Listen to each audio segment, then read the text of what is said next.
ఏర్పాటు చేసినటువంటి రెవెన్యూ వ్యవస్థ బలోపేతంపై చర్చా కార్యక్రమానికి ఇచ్చేసినటువంటి వేదికపైన ఉన్న పెద్దలందరికీ, ఇక్కడున్న ప్రతి క్యాడర్ అధికారులకు, పెద్దలకు అందరికీ ప్రత్యేకంగా కృతజ్ఞతలు, ధన్యవాదాలు తెలియజేస్తున్నాం. నా పేరు కె సత్యనారాయణ, వికారాబాద్ జిల్లా విఆర్ఏ హక్కుల సాధన సమితి రాష్ట్ర కన్వీనర్గా పనిచేస్తూ ఉన్నాం. ఇందాక పెద్దలు చెప్పినట్టు ఈ రాష్ట్ర ప్రభుత్వం 2017లో విఆర్ఏలకు ఎప్పుడైతే హామీలు ఇచ్చిందో, లేని ఆశలను కల్పించి 6 సంవత్సరాలుగా ఆశల పల్లకిలో మమ్మల్ని ఉంచింది. సార్ చెప్పినట్టు గ్రామ స్థాయిలో రెవెన్యూ కాకుండా అనేక రకాల సంక్షేమ కార్యక్రమాలను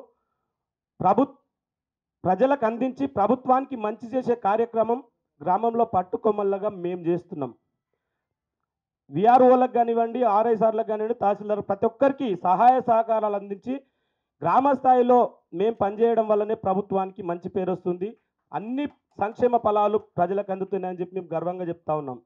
అలాంటి మమ్మల్ని అనేక రకాలుగా అభద్రతాభావానికి లోను చేసి ఇచ్చిన హామీలను అమలు చేయకుండా కొత్త రెవెన్యూ చట్టాన్ని తెస్తున్న సందర్భంలో విఆర్ఓ ఒక మండల తహసీల్దార్ కార్యాలయానికి, గ్రామానికి వారధిగా అనేక రకాల పనులు చేసిన విఆర్ఓ వ్యవస్థను తీసేసి ఉన్న విఆర్ఏలను అనేక రకాలుగా ఇబ్బందులు పెట్టి గత ప్రభుత్వం మమ్మల్ని రోడ్డు పాలు చేసిందని చెప్పి మేము తెలియజేస్తూ ఉన్నాం. ఈ సందర్భంలో మేము గత్యంతరం లేని పరిస్థితుల్లో 2 సంవత్సరాల నుండి అనేక రకాలైన ఉద్యమాలు, కార్యక్రమాలు చేసినాం. తెలంగాణ రాష్ట్ర ఏర్పాటు చరిత్రలో చెలో అసెంబ్లీ ముట్టడి ఏ ఒక్కరు చేయలేకపోయినారు, మేము చేసినాం. ఈ గత ప్రభుత్వానికి కనువిప్పు కలిగించినామని చెప్పి నేను తెలియజేస్తూ ఉన్నాం. ఆ సందర్భంలో కూడా ఎన్నికలు దగ్గర ఉన్నాయనే ఒక దురుద్దేశంతో ఎలాగైనా వీళ్ళ ఓట్లు కొల్లగొట్టుకోవాలనే ఒక వక్రబుద్ధితో మమ్మల్ని రెగ్యులరైజ్ చేస్తున్నామనే ఒక పేరు పెట్టి ఆగమేఘాల మీద విఆర్ఓ వ్యవస్థను ఒక దౌర్భాగ్యమైన పరిస్థితిలో ఒక వైన్స్కు ల్యాడర్ తీసి ఎట్లయితే పంపిస్తారో మమ్మల్ని కూడా రాత్రికి రాత్రే ఒక జీవోలు తీసుకొచ్చి మీకు రిలీవ్ ఇచ్చేసి ఆర్డర్ కానీ జైనింగ్ అనుకోమని చెప్పి అదే ప్రభుత్వం, మాకు అనేక అనుమానాలు ఉన్నాయి, ప్రభుత్వం చేసిందా, ప్రభుత్వానికి వంతపడే కొంతమంది నాయకులు చేసిరన్నా మాకు తెలియదు, కానీ కేసులు వేయించి మా పైన కేసులు వేయించి మమ్మల్ని ముందుకు సాగకుండా కాళ్ళు బట్టి గుంజే కార్యక్రమాలు చాలామంది పెద్దలు చేసిరు. పేర్లు అవసరం లేదని నేను తెలియజేస్తా ఉన్నాను. ఈ క్రమంలో 5 నెలలు అవుతుంది మాకు ఐడి నంబర్లు లేవు.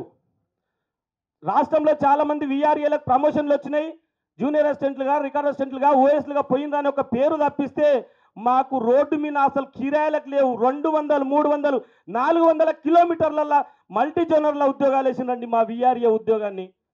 ఎంత దౌర్భాగ్యం! కిరాయిలకు లేని పరిస్థితి, కుటుంబం గడవలేని పరిస్థితి. 5 నెలల నుంచి మాకు ఐడీలు లేవు, జీతాలు లేవు. చెప్పుకోలేక ఐడి వచ్చింది, అది ప్రమోషన్ వచ్చింది కదా, రేపో మాపో 5 నెలలకైనా 10 నెలలకైనా మాకు శాలరీ వస్తుంది కానీ ఒక బాధతో కక్కలేక మింగలేక కుడిదిలబడ్డ ఎలకలేక మేము ఉద్యోగాలు చేస్తున్నామండి. మాకు ఎక్కడ దారి లేని పరిస్థితి. ఈ రాష్ట్ర ప్రభుత్వం మమ్మల్ని నిండా మోసం చేసింది గత ప్రభుత్వం. ఇప్పుడు మాకేమైందంటే ఈ చర్చా కార్యక్రమం మాకు ఒక ఊపిరి పోస్తుందని మేము అనుకుంటా ఉన్నాం. ఎందుకంటే మభ్యపెట్టి మోసం చేసిరు కాబట్టి ఈ రాష్ట్ర అసలు రెవెన్యూ వ్యవస్థను స్టెన్షన్ చేసే కార్యక్రమం వదిలిపెట్టి రెవెన్యూ వ్యవస్థను పూర్తిగా నీరుగార్చే కార్యక్రమం చేస్తున్న క్రమంలో ఆ రెవెన్యూ వ్యవస్థను, రెవెన్యూ ఉద్యోగులను కాపాడుకునే నాయకులు కానీ, సంఘాలు కానీ పూర్తిగా మర్చిపోయి రెవెన్యూ వ్యవస్థని భ్రష్టు పట్టించిందని చెప్పి మేము చాలా బాధపడుతున్నాం. మురళి గారికి, అశ్వత్థామరెడ్డి గారికి, సునీల్ గారికి, మిగతా వేదిక మీద ఆశీనులైన పెద్దలందరికీ, వేదిక మీద ఆశీనులైన మన మిత్రులందరికీ నా హృదయపూర్వక నమస్సమాంజలు తెలియజేసుకుంటూ, గతం గురించి చెప్పవలసిన అవసరమైతే లేదు. వాస్తవానికి ఇప్పుడు అస్తవ్యస్తంగా కేసీఆర్ గారు చేసిన మొత్తం విషయాలు మనకు అందరికీ తెలుసు. దాని గురించి చెప్పుకున్నా కానీ వేస్ట్గా, దాని గురించి మాట్లాడుకునే విషయం కూడా విచ్చలవిడిగా ఆయన ఇష్టారాజ్యంగా చేసిన పరిస్థితి మీ అందరికీ తెలిసిన విషయమే. ఇప్పుడు ఏం చేద్దాం అనే విషయాన్ని ఒకటే సబ్జెక్ట్ కింద తీసుకుంటే బాగుంటుందని చెప్పేసి లచ్చిరెడ్డి గారు అభిప్రాయపడుతూ చెప్పారు. పాత విషయాలు అందరికీ తెలుసు. అప్పుడు ఎన్టీ రామారావు ఏం చేసిండు, చంద్రబాబు నాయుడు ఏం చేసిండు, ఆయనకి ఏమైంది, ఈయనకి ఏమైంది అందరికీ చెప్పుకుంటూ వచ్చాం మనం. అవన్నీ మనకు అవసరం లేదు. ఇప్పుడు రేవంత్ రెడ్డి గారు వచ్చారు. మరి మన వ్యవస్థను ఏ విధంగా బలోపేతం చేయించుకోవాలి వారితోటి అనే విషయాన్ని మనం చక్కగా ఎక్స్ప్లెయిన్ చేయాల్సిన బాధ్యత మనకు ఉంది. ఇప్పుడు దాన్ని ఎట్లా చేస్తే హై పవర్ కమిటీ అనేది ఒకటి కాన్స్టిట్యూట్ చేసి ముఖ్యంగా నేషనల్ తోటి తీసుకొని మేము కూడా చాలా కాలం నుంచి పనిచేసిన వాళ్ళం. రాష్ట్ర రెవెన్యూ ఉద్యోగుల సంఘంలో నేను 14 సంవత్సరాలు రాష్ట్ర అధ్యక్షునిగా ఉంటుంది. ఆనాడు ఎన్ని ప్రాబ్లమ్స్ ఉండే, ఎట్లా అధిగమించుకుంటూ వచ్చామనే విషయాన్ని నాకు బాగా తెలుసు, మీ అందరికీ కూడా తెలుసు. ఏదున్నా కానీ ఇప్పుడు దీన్ని ఎట్లా బలోపేతం చేద్దాము ఏమిటన్న విషయాన్ని మాత్రమే సబ్జెక్ట్ తీసుకొని ముందుకెళ్తే బాగుంటుందని చెప్పేసి మరి సునీల్ గారు మనకు అందరికీ బాగా అనుభవం ఉన్నది, వారికి కూడా లచ్చిరెడ్డి గారు కూడా బాగా దీని మీద అన్ని పాయింట్లు తీసుకొని మనం ఒక హై పవర్ కమిటీని కాన్స్టిట్యూట్ చేయిస్తే సీఎం దగ్గర, అదే రెవెన్యూ మంత్రి గారి దగ్గర చేసి ఒక కాన్స్టిట్యూట్ చేస్తేనే మాత్రం వేరే మార్గం ఉండదు. దీనికి అందరికీ తెలుసు ఇది ఎట్లా దీన్ని విచ్ఛిన్నం చేసిపోయిండు, దాన్ని సెటరేట్ చేయాల్సిన బాధ్యత మనకు ఉంది. మళ్ళీ పూర్వ వైభవాన్ని తీసుకురావాల్సిన అవసరం ఎంతైనా ఉంది అని చెప్పేసి మరి ముఖ్యంగా తెలియజేసుకుంటూ మరి ఒకటి కాన్స్టిట్యూట్ చేయాల్సిన బాధ్యత మనకు ఉంది. దానికి ఎట్లా చేస్తే బాగుంటుంది, ఎవరెవరు ఉంటే బాగుంటుంది, అందరం కూర్చొని మాట్లాడే విషయం కాదు ఇది.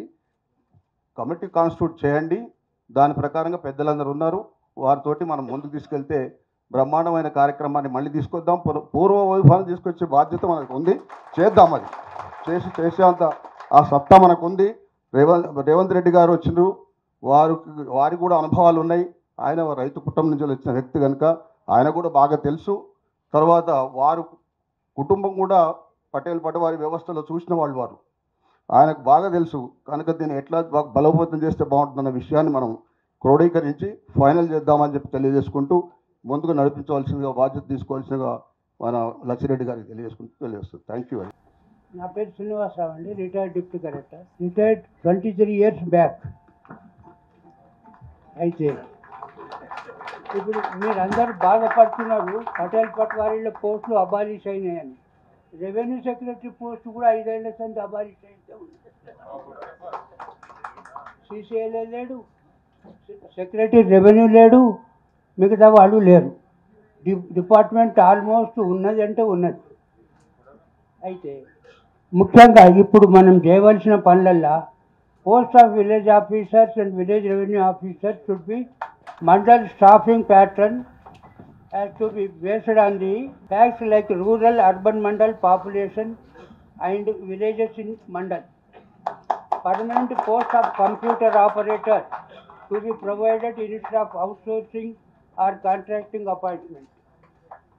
Record rooms to be modernized by availing 100% assistance from Government of India under Digital India Land Record Modernization Program.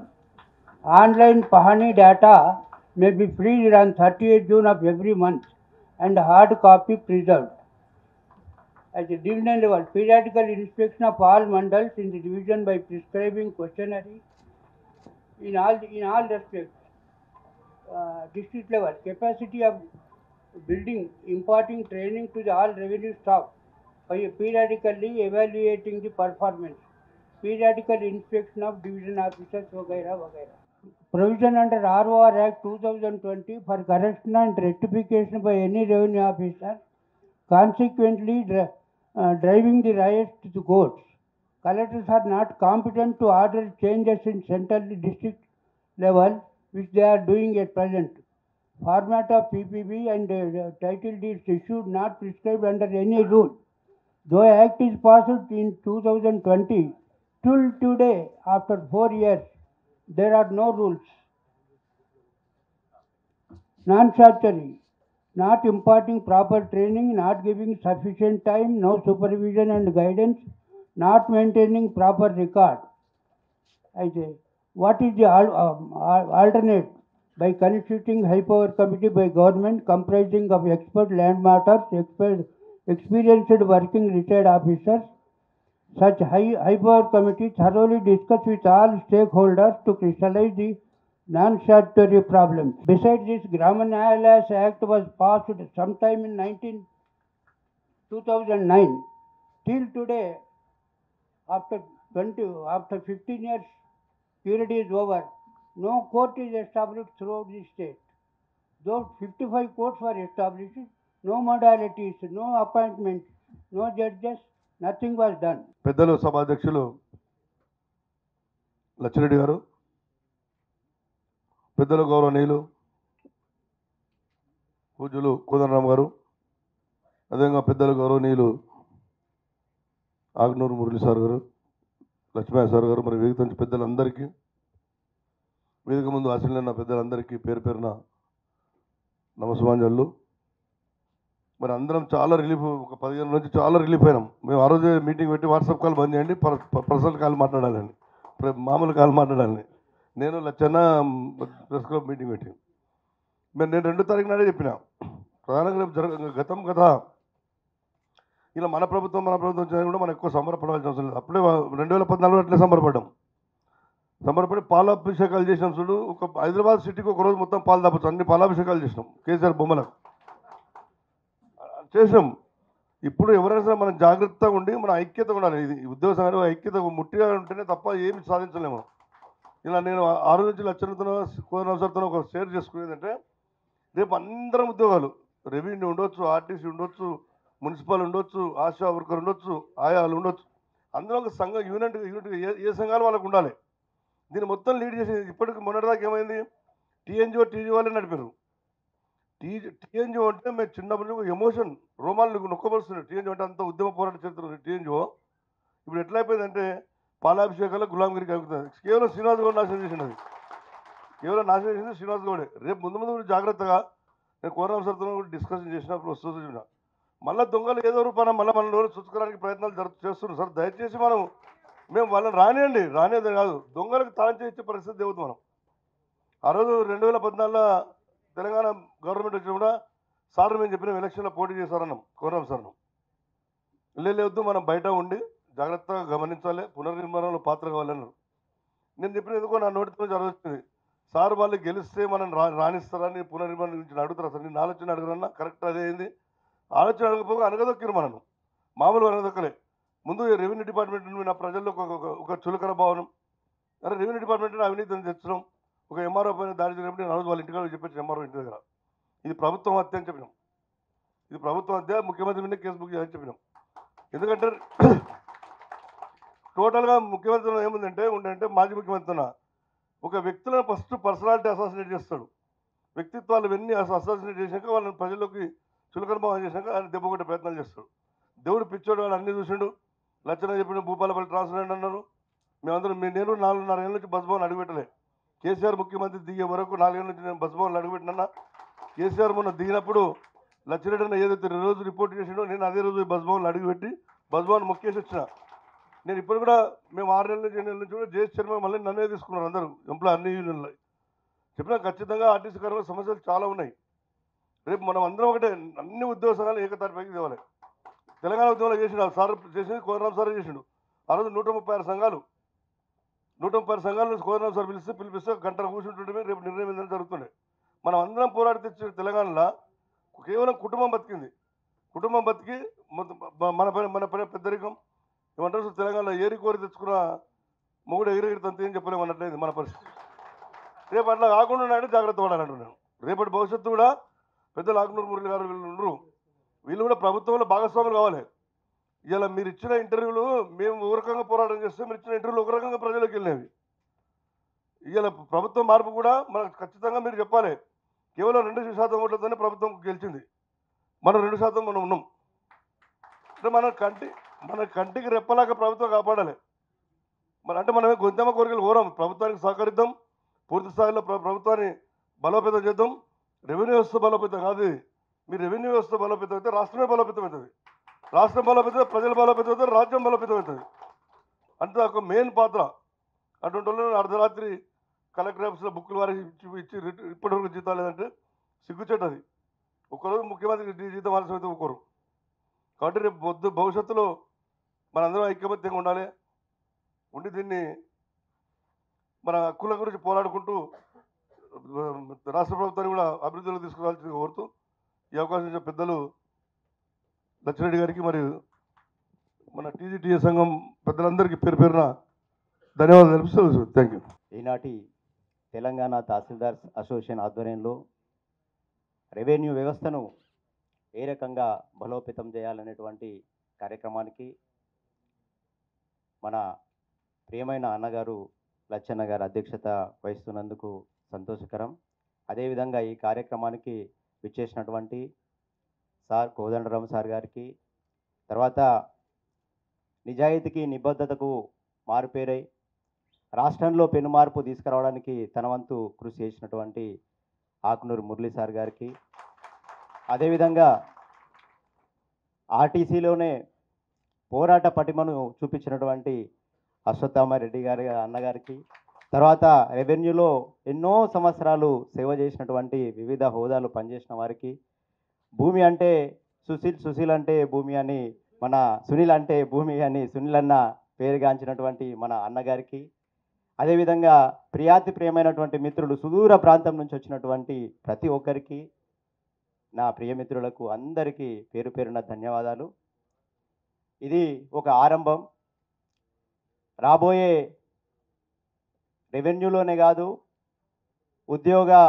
ఉద్యోగులకు ప్రభుత్వానికి అనుసంధానంగా మన రాష్ట్ర అభివృద్ధికి బాటలు వేసేందుకు ఈరోజు సమావేశం ఒక పునాదిగా ఉపయోగపడుతుందని చెప్పి ఈ సందర్భంగా మీ అందరికీ తెలియజేస్తున్నాను.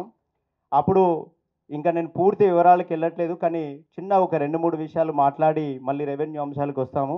ఆ రోజు ప్రభుత్వానికి వ్యతిరేకంగా ఆర్టీసీ వాళ్ళు సమ్మె చేస్తున్నప్పుడు ఆ సమ్మెకు మద్దతుగా వెళ్ళినటువంటి ఉద్యమ నాయకుల్లో ఏకైక వ్యక్తి మా రెవెన్యూ సంఘం నుంచి లచ్చిరెడ్డి అన్న.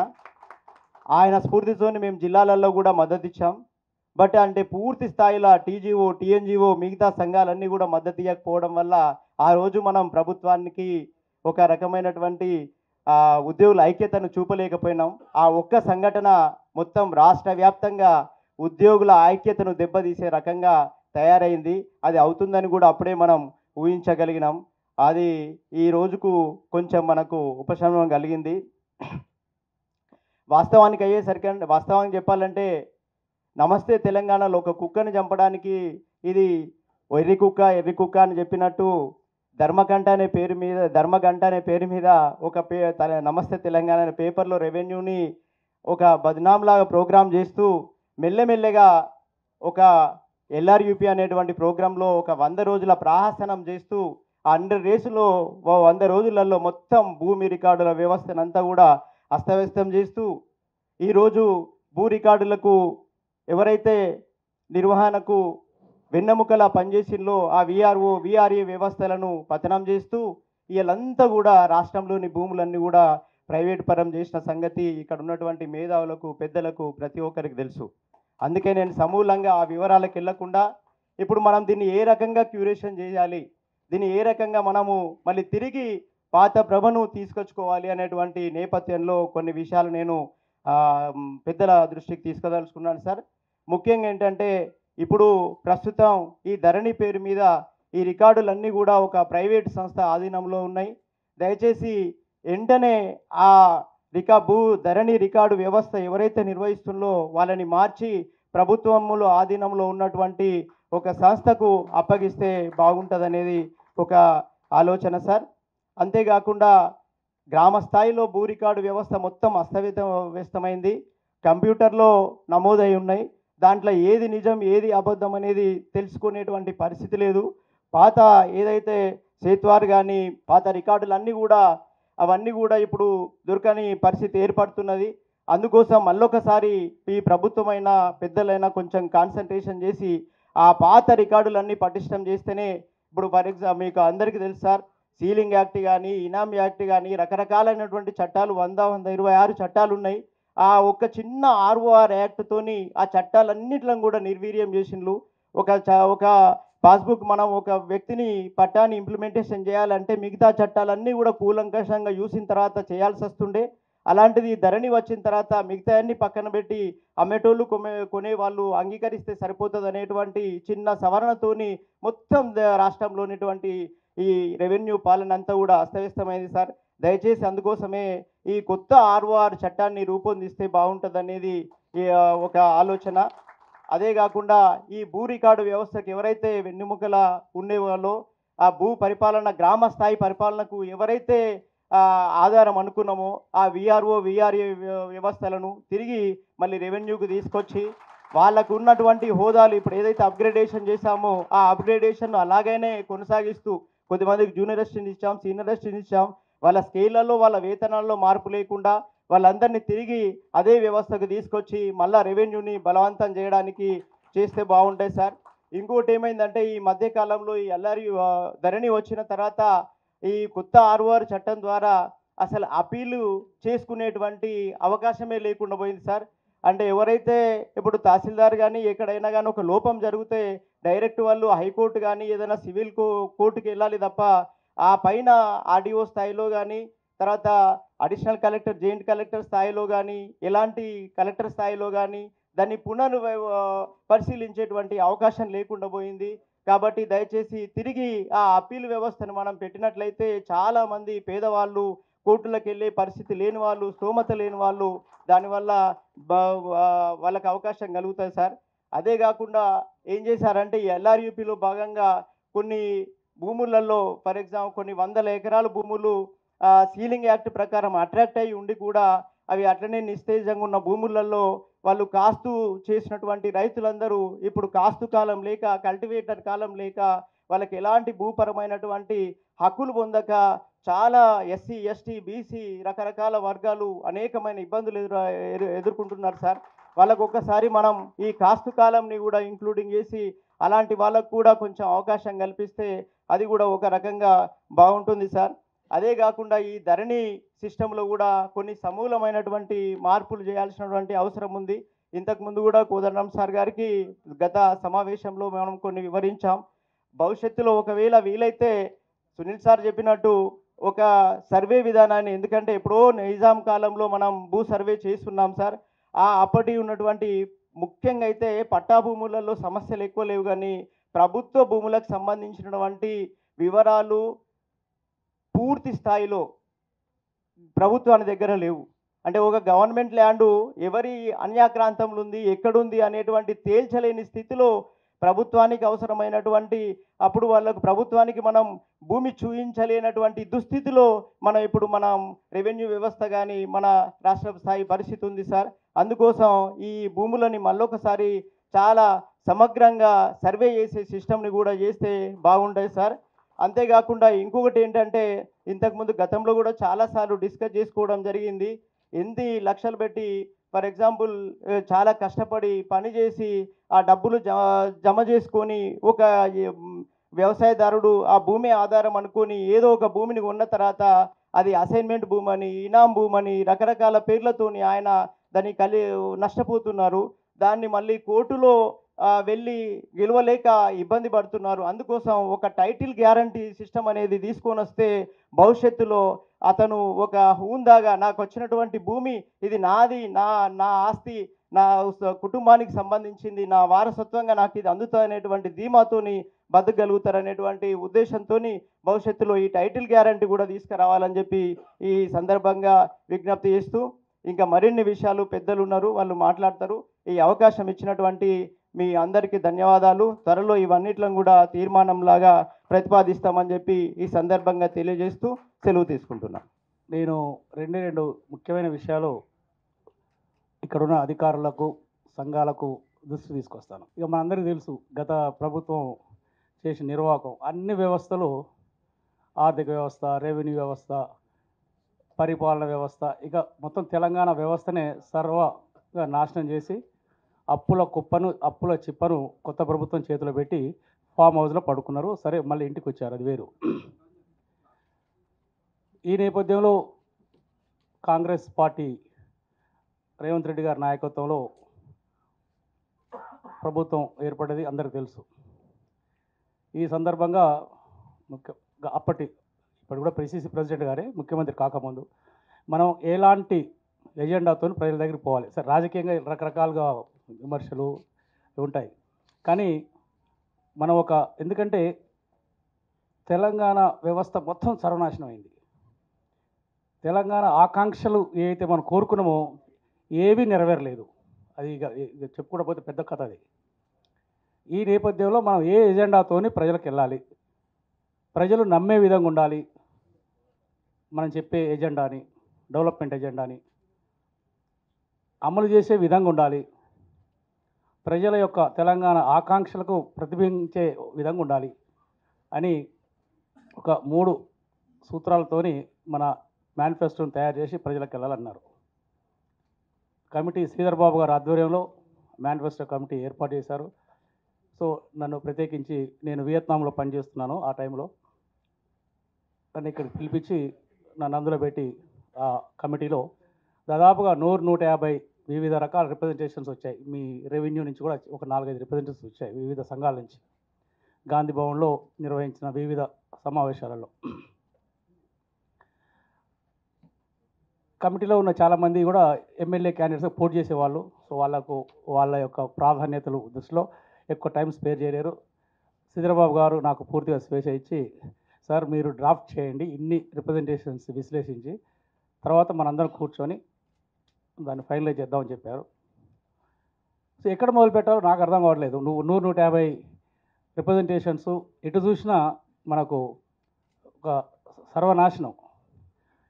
సో ఎక్కడి నుంచి మొదలు పెట్టాలని ఆలోచించుకుంటూ ఒక ప్రొఫెసర్గా కొద్దిగా ప్రశాంతంగా ఆలోచించి స్టార్ట్ చేశాం. ఒక మనిషి ఏది దోచుకున్నా భరిస్తారు, ఆస్తి కానీ, పాస్తులు కానీ, ఇంకా పదవులు కానీ, ప్రమోషన్ కానీ. కానీ ఒక వ్యక్తి స్వేచ్ఛను ఎప్పుడైతే కొలగొడతారో తిరుగుబాటు అనేది వస్తుంది. మనం అక్కడి నుంచి మొదలు పెట్టాలని నేను స్టార్ట్ చేసాం. అందుకని మా మేనిఫెస్టోలో సుపరిపాలనలో ప్రజా దర్బార్తో స్టార్ట్ అవుతుంది. సరే, అది పెద్ద సబ్జెక్టు. సుపరిపాలనలో భాగంగా గతంలో నాకు బాగా గుర్తు, ఒక ముఖ్యమంత్రి గారు కూడా రెగ్యులర్గా ఇక్కడ కలిసేవారు. దాన్ని ప్రజా దర్బార్ రూపంలో మళ్ళీ మేము మేనిఫెస్టోలో పెట్టడం జరిగింది. తీసుకున్న ప్రతి రిప్రజెంటేషన్ని ప్రజల నుంచి దాన్ని ఆన్లైన్ చేసే విధంగా ఒక కాంప్రహెన్సివ్ సిటిజన్స్ డిజిటల్ బేస్డ్ ఒక పోర్టల్ని తయారు చేసి జిల్లా కలెక్టర్ నుంచి రాష్ట్ర సచివాలయం వరకు ఏ పౌరుడైనా ఒక సమస్య మీద ఇచ్చినప్పుడు ఒక టైం బౌండ్, అది తహసీల్దార్ రూపంలో ఇన్ని రోజులు, కలెక్టర్ రూపంలో దగ్గర ఇన్ని రోజులు, చివరికి ఇన్ని రోజులలో ఆ వ్యక్తికి, ఆ పౌరునికి సమాధానం రావాలి. అది పరిష్కారం అవుతుందా కాదా అనేది సెకండ్ విషయం.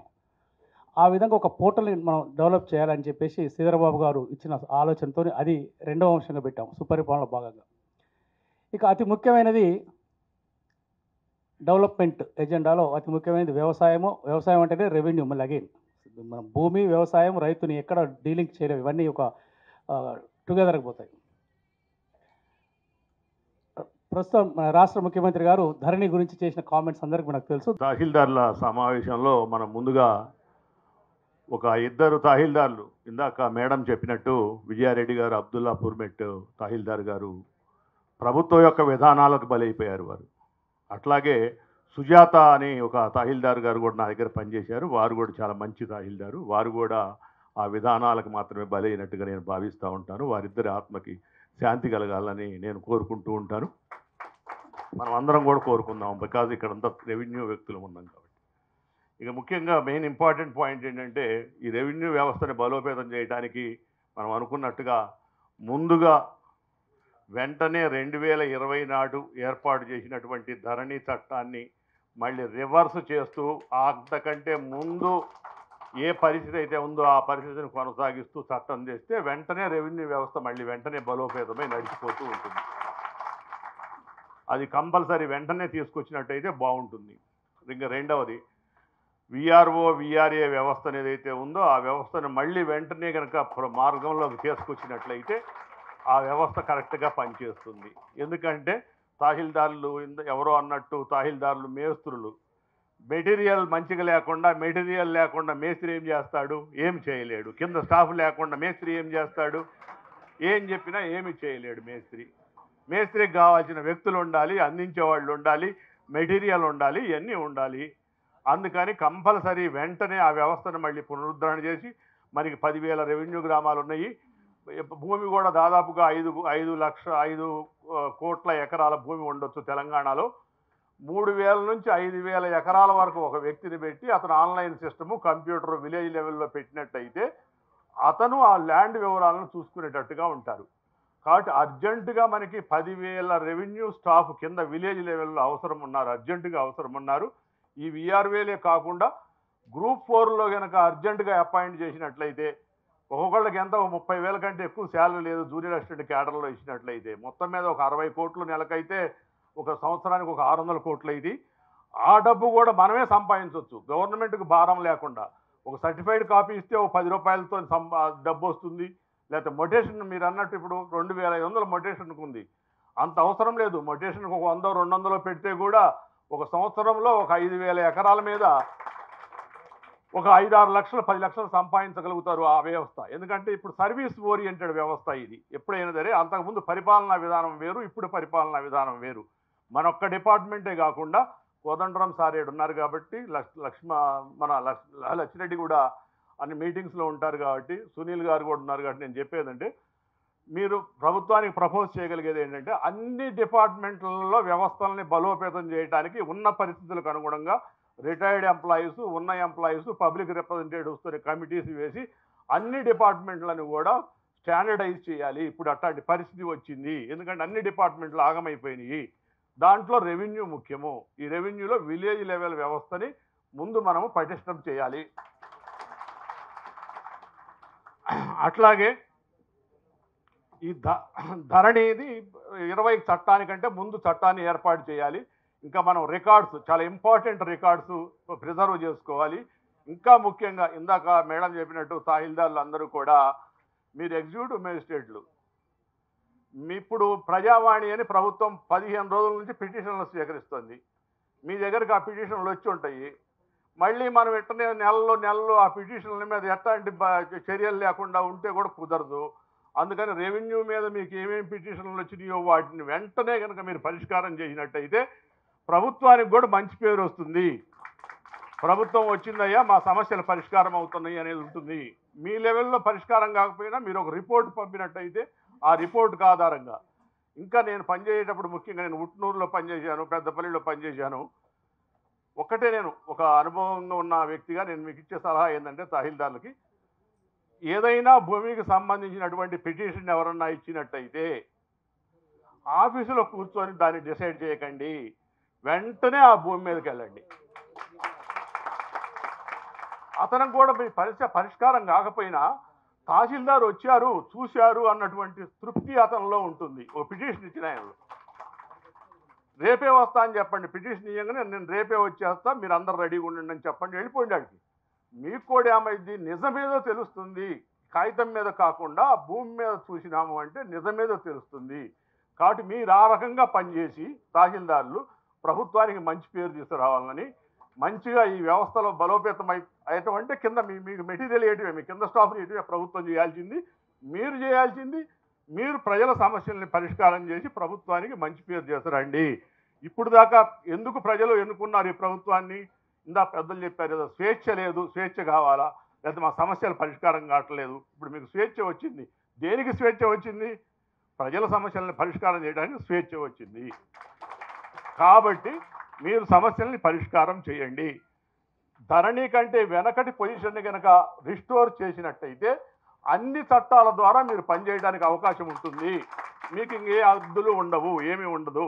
కాబట్టి ఆ రకంగా పనిచేసి ప్రభుత్వానికి మంచి పేరు తేవాలని కోరుకుంటూ థ్యాంక్ యూ. నాకు ఈ అవకాశం ఇచ్చిన లక్ష్మిరెడ్డి గారు, ముఖ్యంగా ఈ తహసీల్దార్స్ అసోసియేషన్కి ప్రత్యేకంగా. లేకపోతే మేము ఏదో ఇంట్లో రిటైర్ అయిన ఇంటి దగ్గరే ఉంటున్నాం, ఇట్లాంటి వాటికి వచ్చి మేము మా కుటుంబంలో కలిసి మాట్లాడటం చాలా సంతోషం.